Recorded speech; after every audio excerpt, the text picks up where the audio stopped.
नमस्कार दोस्तों, मेरा नाम है आकाश और आप सभी का एक बार फिर से मेरे YouTube channel A to Z study में बहुत बहुत स्वागत है। और जैसा कि आप लोग जानते हैं कि इस समय मेरे चैनल पर क्लास सेकंड इंग्लिश की पढ़ाई चल रही है और आज की क्लास में मैं आपको पढ़ाऊंगा Curly Locks and the three bears. Curly Lock and the Three Bears. Once there was a girl with curly hairs. Her name was Curly Lock. One day she went into the forest near her house. She saw a cottage. इसका मतलब ये है कि एक बार की बात है, एक लड़की थी जिसके की घुंघराले बाल थे। उसका नाम था करली लॉक्स। एक दिन वो अपने घर के पास वाले जंगल में गई। वहां उसने एक कॉटेज कॉटेज हम उस घर को बोलते हैं जो कि जंगल अंगल के बीच में हमारा लकड़ियों का जो घर बना होता है उसको हम लोग कॉटेज बोलते हैं। शी सॉ एक कॉटेज। इसमें वंस का मतलब है, मतलब वंस देयर जब भी हम लगाते हैं इसका मतलब होता है एक बार की बात है। गर्ल का मतलब होता है लड़की। करली का मतलब होता है घुंघराले। हेयर का मतलब होता है बाल। नेम का मतलब होता है नाम। फॉरेस्ट का मतलब होता है जंगल। नियर का मतलब होता है करीब। हाउस का मतलब होता है घर। और कॉटेज का मतलब मैं आपको बता ही चुका हूँ, लकड़ियों से बना हुआ जो हमारा घर होता है छोटा सा, उसको हम बोलते हैं कॉटेज। इज एनीबडी इन?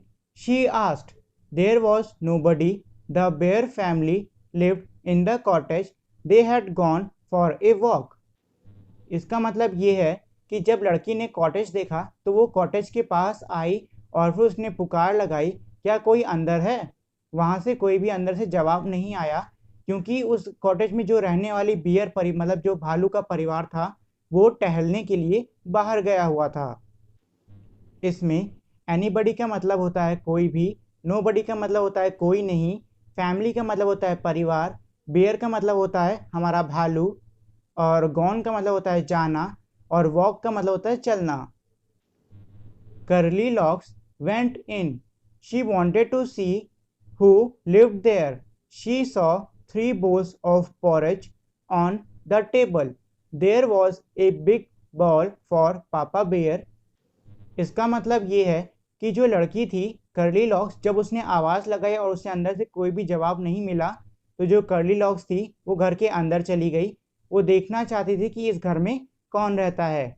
जब वो घर के अंदर गई तो उसने देखा कि वहाँ घर में एक टेबल है और टेबल पे हमारे तीन बाउल्स यानी कि तीन कटोरे रखे हुए हैं, जिसमें से तीनों कटोरों में हमारा पॉरेज है।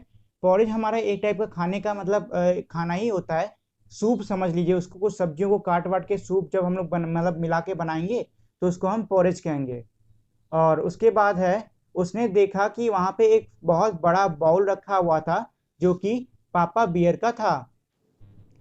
ए middle size bowl for mama bear and a tiny little bowl for baby bear. इसका मतलब ये हो गया कि उसने देखा जो तीन कटोरे रखे हुए थे पॉरेज के, उसमें से जो सबसे बड़ा जो कटोरा था वो पापा बियर का था, मतलब पापा भालू का था। जो मिडिल साइज का था वो मम्मी भालू का था। और जो सबसे छोटा था वो बेबी भालू यानी कि उनके बच्चे का था। Curly Lock was hungry. She ate the porridge from the big bowl. It was very hot. She ate from the middle side bowl. It was too cold. She ate from the tiny little bowl. It was just right. इसका मतलब ये हो गया कि जो लड़की थी curly locks वो बहुत ही भूखी थी, इसीलिए उसने वो पॉरेज खा लिया। सबसे पहले उसने बड़े वाले बोल से खाया, मतलब बड़े वाले कटोरे से खाया। वो बहुत ही ज़्यादा गर्म था। फिर उसने जो मिडिल वाला मतलब कि जो मिडिल साइज का हमारा बोल था उससे खाया। उसका जो वो था टेम्परेचर, मतलब वो जो पॉरेज था वो बहुत ही ठंडा था। और जो सबसे छोटा बोल था, जब उसने उसका पॉरेज खाया तो उसको पता चला कि उसका जो टेम्परेचर है वो एकदम सही है, मतलब कि ना ही ज़्यादा गर्म है ना ही ज़्यादा ठंडा है। इसमें मिडिल का मतलब होता है बीच। साइज का मतलब होता है आकार। बाउल का मतलब होता है कटोरा। मामा का मतलब होता है मम्मी। लिटिल का मतलब होता है छोटा। हंगरी का मतलब होता है भूखी। ईट का मतलब होता है खाना। और हॉट का मतलब होता है गरम। कोल्ड का मतलब होता है ठंडा। और तो इसमें कुछ है नहीं। Curly Locks ate up all the porridge. Then she went to the bedroom. There was a big bed for Papa Bear, a middle-sized bed for Mama Bear, and a tiny little bed for Baby Bear. इसका मतलब ये है कि जब curly lock ने सारा का सारा पोरेज खा लिया तो वो बेडरूम के अंदर गई। वहाँ उसने देखा कि एक बड़ा सा बेड है जो कि पापा बियर का था। फिर उसने देखा कि एक मिडिल साइज बेड है जो कि मम्मी भालू का था। और फिर उसने देखा एक बहुत ही छोटा सा बेड है जो कि बेबी भालू का था। The big bed was very hard. The middle sized bed was too soft, but the tiny little bed was just right. इसका मतलब ये है कि जो बड़ा वाला बेड था वो बहुत ही सख्त था, जो मिडिल वाला बेड था वो बहुत ही नरम था, और जो सबसे छोटा वाला बेड था वो एकदम सही था, मतलब ना ही ज़्यादा हार्ड था ना ही ज़्यादा वो सॉफ्ट था। Curly Locks fell asleep in the tiny little bed. The bear family come back. Somebody ate my porridge, said Papa Bear in his big gruff voice. Somebody ate my porridge too, said Mama Bear. Somebody finished all of my porridge, said Baby Bear in his tiny little voice. इसका मतलब ये है कि जो curly locks थी वो छोटे वाले बियर के बेड पे सो गई। थोड़ी देर बाद जो बियर परिवार था, मतलब कि जो भालू का परिवार था, वो वापस लौट आया। पापा बियर अपने घर में आए और उन्होंने गुस्से में चिल्लाते हुए बोला कि किसी ने मेरा पोरेज खा लिया है। यही बात मम्मा बियर ने भी बोली, उन्होंने भी कहा कि किसी ने मेरा भी पोरेज खा लिया है। और फिर यही बात जो बेबी बियर था उसने भी बोली कि किसी ने मेरा सारा का सारा पोरेज खा लिया है। The bear family went to the bedroom. Somebody slept in my bed, shouted papa bear in his big gruff voice. Somebody slept in my bed too, said Mama Bear. Somebody is sleeping in my bed, said Bear Baby in his tiny little voice. Curly Locks woke up. She saw the three bears. She jumped down and ran out of the cottage as fast as she could. इसका मतलब ये है कि porridge की condition देखने के बाद में जो भालू परिवार था वो लोग अपने बेडरूम में, यानी कि शयन कक्ष जहाँ पे सोते हैं, वहाँ पर आए। पापा बियर ने गुस्से में चिल्लाते हुए कहा कि कोई मेरे बिस्तर पर सोया था। मम्मी बियर ने भी कहा कि मेरे बिस्तर पर भी कोई सोया था। जो बेबी बियर था उसने बोला कि कोई मेरे बिस्तर में अभी भी सो रहा है। ये सारी शोर शराबा सुन के जो कर्ली लॉक्स थी वो जाग गई। जैसे ही उसने 3 भालुओं को देखा वो वहां से कूदी और उस कॉटेज से जितनी जल्दी हो सकता था उतनी जल्दी वहां से भाग गई। इसमें बेडरूम का मतलब होता है शयन कक्ष, मतलब जहां पर हम लोग सोते हैं। समबडी का मतलब होता है कोई। स्लेप्ट का मतलब होता है सोना। शाउटेड का मतलब होता है चिल्लाना। बिग का मतलब होता है बड़ा। ग्रफ का मतलब होता है बहुत ही भारी आवाज। और स्लीपिंग का मतलब होता है सो रहा है। बेबी का मतलब होता है बच्चा। टाइनी का मतलब होता है छोटा। लिटिल का, देखिए टाइनी और छोटा, मतलब टाइनी और लिटिल दोनों का ही मतलब हमारा छोटा होता है। वॉइस का मतलब होता है आवाज। वोक अप का मतलब होता है जगना। जंप्ड का मतलब होता है कूदना। रैन आउट का मतलब होता है भागना। और फास्ट का मतलब होता है तेज।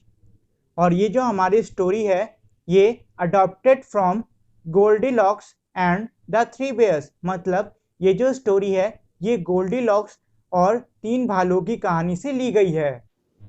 तो ये तो थी हमारी इस चैप्टर की मीनिंग। आइए अब इस चैप्टर में कुछ क्वेश्चंस भी हैं, हम उनको भी कर लेते हैं। Reading is fun. Who lived in the cottage in the forest? इसका मतलब ये है कि जंगल में जो कॉटेज था वहां पे कौन रहता था?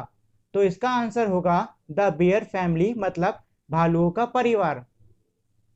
अगला क्वेश्चन है what did curly locks see on the table? इसका मतलब ये है कि जो कर्री लॉक्स थी उसने टेबल पर क्या देखा? इसका आंसर होगा she saw 3 bowls of porridge on the table. इसका मतलब ये है कि उसने पॉरेज के 3 कटोरे टेबल पर देखे। अगला क्वेश्चन है why did she eat up all the porridge from baby bear bowl. इसका मतलब ये है कि उसने जो बेबी बियर था उसके बाउल का सारा पॉरेज क्यों खा लिया। तो इसका आंसर होगा because it was just right for her. इसका मतलब ये है कि वो उसके लिए सही था, ना ही वो मतलब ज्यादा गर्म था ना ही वो ज्यादा ठंडा था।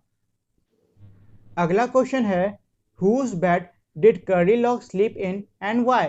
इसका मतलब ये है कि जो कर्ली लॉक्स थी वो किसके बिस्तर पे सोई और क्यों। इसका आंसर होगा she slept on the bed of a little bear because it was just right for her. इसका मतलब ये हो गया कि वो जो छोटा सा भालू था उसके बिस्तर पे सोई क्योंकि उसका जो बिस्तर था वो उसके लिए एकदम सही था। अगला क्वेश्चन है let's talk have you ever seen a forest what did you see there. इसका मतलब यह है कि क्या आपने कभी कोई जंगल देखा है, और अगर देखा है तो आपने उस जंगल में क्या देखा है। तो अगर आपने देखा हो तो इसमें लिख दीजिएगा there is a plate of sweets lying on the table you want to eat some sweets what will you do. इसका मतलब ये है कि आपके सामने आपके एक टेबल है जिसपे कि एक थाली में कुछ मिठाइयाँ रखी हुई हैं, आपको उन मिठाइयों को खाना है तो आप क्या करोगे। तो सीधी सी बात है किसी से आप पूछ कर ही खाओगे। अगला है name a few things that you eat from a bowl what do you call a bowl in your own language. इसका मतलब ये है कि आपको उन कुछ चीज़ों का नाम देना होगा जो कि आप कटोरे से खा सकते हो, और आपको ये भी बताना है कि आप अपनी भाषा में कटोरे को क्या कहते हो। तो देखिए मैं तो कटोरे को कटोरा ही कहता हूँ, और रही बात चीज़ों की जो कि आप कटोरे से खा सकते हो तो उसके नाम आपको खुद से लिखने होंगे। अगला क्वेश्चन है let's act pretend that you are a curry lox. Tell your friends what happened to you when you went into the bear's cottage. You can say the story first in your own language and then in English. Begin like this. I am a curly lock. I have curly hairs. One day, इसका मतलब ये है कि आप ऐसी मतलब आप ऐसा नाटक करो या फिर ऐसा अभिनय करो कि आप कर्ली लॉक हो, और अपने दोस्तों को बताओ कि क्या हुआ था उस दिन जिस दिन आप भालू के कॉटेज में गए थे। आप पहले तो इस जो हमारी कहानी है इसे आप अपनी भाषा में कह सकते हो, और उसके बाद आपको इसे इंग्लिश में भी कहना होगा। और कहानी को आप इस तरीके से शुरू कर सकते हो, एक बार मतलब मेरा नाम है कर्ली लॉक और मेरे बहुत ही घुंघरैले बाल हैं एक दिन। तो आपको इस तरीके से इसमें जैसी भी स्टोरी आगे बढ़ानी है वो आप बढ़ा सकते हो। अगला क्वेश्चन है let's write the bear family papa bear mummy bear baby bear. इसमें ये कहा हुआ है कि आपको सामने एक तीन मतलब तस्वीरें दिख रही हैं जो कि पापा बियर मम्मी बियर और बेबी बियर की है। Bring pictures of your family members, मतलब अब अपने परिवार वालों की तस्वीरें लाओ। टेक सम चार्ट पेपर, कुछ चार्ट पेपर लो। Write on it my family, और उस पर लिखो मेरा परिवार। Take pictures of your family member and write their name. Use mister and miss for elder, मतलब mister and missus for elders. Write this is me, stick your picture under it and right your name. इसका मतलब ये है कि एक chart paper लाओ, उस पर लिखो माई फैमिली, और फिर उस पर अपने सारे परिवार वालों की तस्वीरें लगाओ, और साथ ही में उस पर उन सभी के नाम भी लिख दो। अगला क्वेश्चन है right 5 lines on my family. इसका मतलब ये है कि आपको अपने परिवार पे 5 पंक्तियां लिखनी होंगी। तो मैंने आपके लिए ऑलरेडी 3 लिख दी हैं, बाकी बची हुई 2 आपको खुद से ही करनी होंगी। पहली लाइन है आई लव माई फैमिली, मतलब मुझे मेरे परिवार से प्यार है। दूसरी लाइन है there are 5 members in my family, मतलब मेरे परिवार में 5 सदस्य हैं।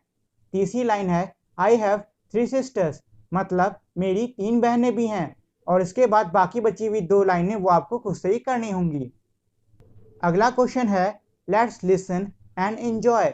ए sailor went to sea to see what he could see but all he could see was a bottom of a deep blue sea. इसका ये मतलब है कि एक बार की बात है, एक नाविक समंदर में गया। वह ये जानना चाहता था कि वह समंदर में क्या देख सकता है, लेकिन उसने जो कुछ भी वहाँ समंदर में देखा वो सिर्फ था समुद्र समुद्र और समुद्र, मतलब उसको समुद्र के अलावा कुछ और देखने को नहीं मिला। इसी में हमारा एक क्वेश्चन भी है make sentences with sea and see tail and tell.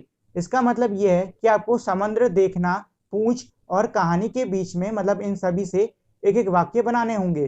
तो ये मैंने आपके लिए कुछ वाक्य इसमें ऑलरेडी बना दिए हैं। This sea is very cold, मतलब यह समुद्र बहुत ठंडा है। कैन यू सी इट, क्या तुम इसे देख सकते हो। This rat has long tail, इसका मतलब यह है कि इस चूहे की एक लंबी पूंछ है। Do you know fairy tales, मतलब क्या तुम्हें परियों की कहानी पता है। The bear's family went for a walk. Before dinner, somebody comes in, look at what they did. इसका मतलब ये है कि जो भालुओं का परिवार था वो रात के खाने से पहले बाहर सैर पे गया। जब उनके मतलब इसी टाइम में जब वो लोग बाहर थे तभी उनके घर में कोई आया और देखिए उसने उनके घर की क्या हालत कर दी।